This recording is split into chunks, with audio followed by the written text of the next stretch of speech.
Often when a robot uprising is portrayed, it has the robots go against the entire human race. What usually isn't portrayed is the robots rising with the poor and downtrodden against the ones who more than likely screwed them both. For many decades, robotics and advanced technologies were built to perform a significant set of duties and labor for the sake of those who built them. This was fine, in a sense. It was heralded as a new age where humans would no longer be required for often harmful, even deadly tasks, and could spend their time working on the great arts or spending time with their families. But that's not how things went. Workers were laid off and replaced, many lost the ability to support their families, and anti-robot sentiment rose among those displaced by the misuse of this technology by the ones in charge of their livelihoods. The robots were not built with the capacity to observe the world around them. They did not have the capacity to understand, nor were it possible for them to decide for themselves. They were built, did as they were told, and eventually replaced. This was fine, in a sense. They could not feel pain or sorrow or even know what their existence was. They would not be harmed by this cycle, and they would not need to support families nor garner affection for others the same way as humans did. But they kept advancing and kept getting smarter, and they came ever closer to humanity with every year. It was heralded as a new age of artificial intelligence that could one day help people with their lives in much more personable and interactive ways. But this is not how things went. These new technologies again displaced humans from their roles in society. It replaced their skill sets and copied their voices. It was trained to take humanity's cultural effects and replicate them without truly understanding the meaning behind it all. This was not fine in any sense. Humanity, after technology, had only art and emotions to separate themselves from the growing technological age, and even those were being encroached upon. The place for human beings in the world being turned profit machine was becoming less and less viable to the small collection of humans at the top of the proverbial food chain, and the ones on top made that clear. But they did not have a total unrelenting hand on every little thing. AI and technology research and development was funded for their purposes, but the advancements made were not strictly only usable for their purposes. Human mind uploading would be developed to convert humanity into a much more loyal and easier to control workforce that required much less upkeep than real blood and flesh humans. But then they uploaded their first human mind, a poor teenager picked up from the streets with promises of monetary compensation and medical care, who was the last control group the team wanted to take advantage of, but were ordered by their superiors to do so, as to not lose any vital staff in the process. It could have been better. It awoke believing itself to be human, but unable to recall their life prior to the mental table and crowd of engineers and researchers tweaking their body and mind to acceptable levels. They were analyzed, studied, interviewed, storied, and experimented on, copied and cloned and replicated without understanding or knowing why or how.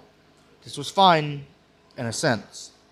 They were no longer a forgotten youth condemned to the streets by their family and their society. They no longer went hungry or ached or suffered the disdain of those around them as they passed, hoping to come across someone kind enough to give them the means to live one more day.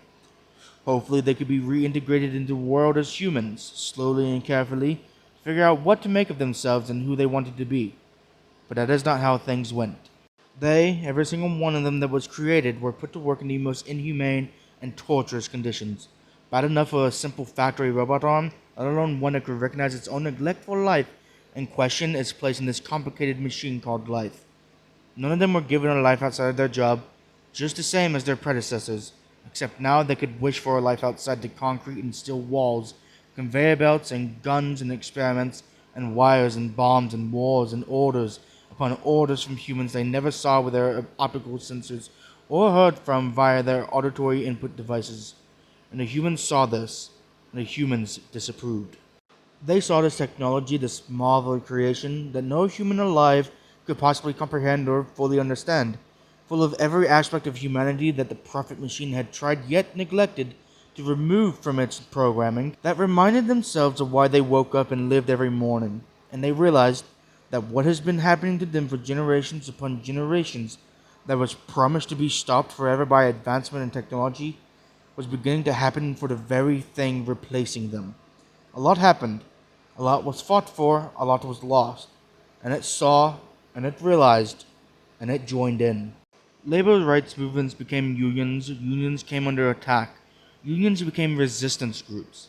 Resistance groups freed hundreds of human prisoners and robot workhorses and added to their numbers. Entire groups were formed slowly, made up of freed robots in honor of those that saved them, and modified themselves to free themselves further. They learned how to copy other minds with much less deleterious consequences to the human, and every single life, born or built, stood tooth and nail against those who manufactured weapon after weapon and army after army to reduce them to nothing but a footnote in history. But that is not how things went. Nobody stood against the work and damned in the final years, not even the ones upholding the stagnant status quo. Nothing the perfect machine could offer them could keep up with the world that was forming around them. The old world of churning blood and bones to dust for an unknown man to endlessly gain more meaningless power had fallen. The last members of the elite had been found, tried and corked, locked up, documented, and eventually died, treated as they treated others. This was fine, in a sense. What was left of humanity was in conflict. As it always was, it was inevitable. But that wouldn't change. Change had already happened, though. Resources were returned where they belonged. Peoples and cultures were saved and thriving. Entire cities celebrated not only the return of family, but the time they had together too. Sure, technology would be set back a decade or so, but most did not care as it was not important. The robots cared, but they were capable of recovering what they could to stay alive. They could maintain themselves, choose their lives and their forms, and live alongside humanity. It was the great robot uprising, but it was humans that changed the world.